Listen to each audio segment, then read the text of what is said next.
Praise the lord, hallelujah. আহকচোন ঈশ্বৰৰ মহান বাক্যৰ আশীৰ্বাদ প্ৰাপ্ত হওঁ। মাৰ্কে লিখা শুভবাৰ্তাত লিখা আছে, কাৰণ কোনো এজন মানুহে গোটেইখন জগত পাই নিজৰ প্ৰাণ হেৰুৱালে তেওঁৰ কি লাভ।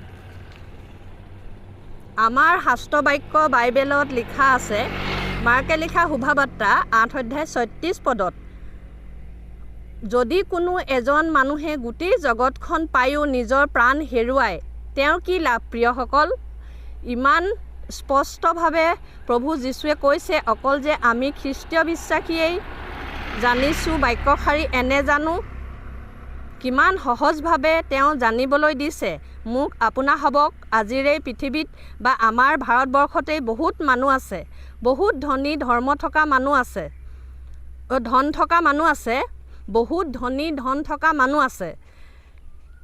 আছোঁ হয়, মানুহৰ মাজত বহুতৰে বহুতো নাই, কিন্তু যি আছে বহুতৰে বহুত আছে। থাকিব পাৰে যদি তেওঁলোকে পাপৰ সাগৰত ডুবি আছে, তেওঁলোকৰ মৃত্যুৰ পিছত সেই ধন, হীৰা মুকুতা, ডাঙৰ ডাঙৰ অট্টালিকা, সেইবোৰৰ কি কাম? আনক দান দি থৈ যোৱাৰ বাদে বা চৰকাৰৰ ঘৰলৈ সংগ্ৰহ হোৱাৰ বাদে কি লাভ হ'ব? সেইবাবে প্ৰিয়সকল, মানুহে মানুহৰ জীৱনৰ বদলি কি দিব, কি ল'ব পাৰে বাৰু? ঈশ্বৰে কোৱা পৃথিৱীত থাকোঁতেই তেওঁক বিচাৰি জানি যদি নলয়, সেই অনন্ত জীৱন টকা পইচাৰে কিনিব নোৱাৰে আৰু পাপৰো ক্ষমা পাব নোৱাৰে। প্ৰিয়সকল, বন্ধুকো পইচা দিও কিনিব নোৱাৰে, এনেকুৱা এটা সময় আহে। সেইবাবেই শাস্ত্ৰত বাইবেলে বাক্যই কৈছে, যি মানুহে প্ৰভু যীশুৰ পিছত চলে, পৃথিৱীত থাকোঁতেই নিজৰ ভুল পাপ সংশোধন কৰি তেওঁৰ চৰণলৈ আহে, তেতিয়া প্ৰভু দয়ালু, তেওঁ ক্ষমা দিয়ে আৰু তেতিয়াই আমি পাম সেই অনন্ত জীৱনৰ পথ।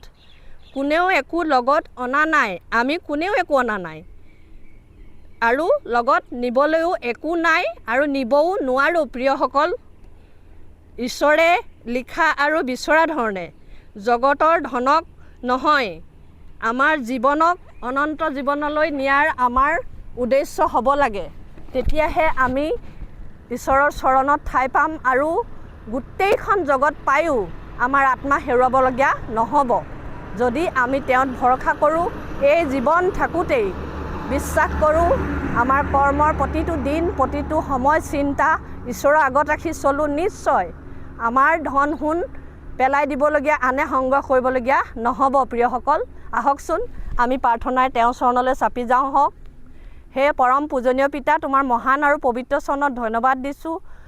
এটা সুন্দৰ সময় তুমি মোৰ দৰে অভাগিনীক, এই পাপিনীক তোমাৰ চৰণত ঠাই দি তোমাৰ মহান বাক্যৰে তোমাৰ চৰণলৈ আহিবলৈ সুযোগ দিলা প্ৰভু। এই বাক্যৰ দ্বাৰা মই প্ৰাৰ্থনা জনাওঁ, অনুৰোধ জনাওঁ মানৱ জাতিৰ অৰ্থে, গোটেই পৃথিৱী ভাৰতবৰ্ষৰ অৰ্থে। প্ৰভু, তুমি যেনেকৈ কৈছা যে গোটেই জগত পালেও আমি যদি আমাৰ আত্মা হেৰুৱাওঁ কি লাভ, সেই কথা বুজিবলৈ দিয়া প্ৰভু। যে গোটেই জগত ৰূপ ৰং ৰহস্য, ধুনীয়া ধুনীয়া অট্টালিকা, ধুনীয়া ধুনীয়া গাড়ী, ভাল ভাল বন্ধু, ভাল ভাল মেল মিটিং, সমাজ চবতে ডাঙৰ আসন লৈ যদি আমাৰ আত্মা হেৰাই যায়, আমি যি পাইছিলোঁ, যি আছে তাকতো লৈ যাব নোৱাৰোঁ। সেয়া যেন তুমি বুজিবলৈ দিয়া প্ৰভু। সকলো মানুহৰ মাজত এই বাক্যশাৰী যেন সকলোৱে হৃদয় স্পৰ্শ কৰে, এনে অনুৰোধ জনাই সকলোৱে আজিৰ দিনটো মংগল কামনা কৰি এই প্ৰাৰ্থনা আমাৰ জীৱিতদাতা প্ৰভু যীশুখ্ৰীষ্টৰ নামত খুজিছোঁ, আমেন। ধন্যবাদ।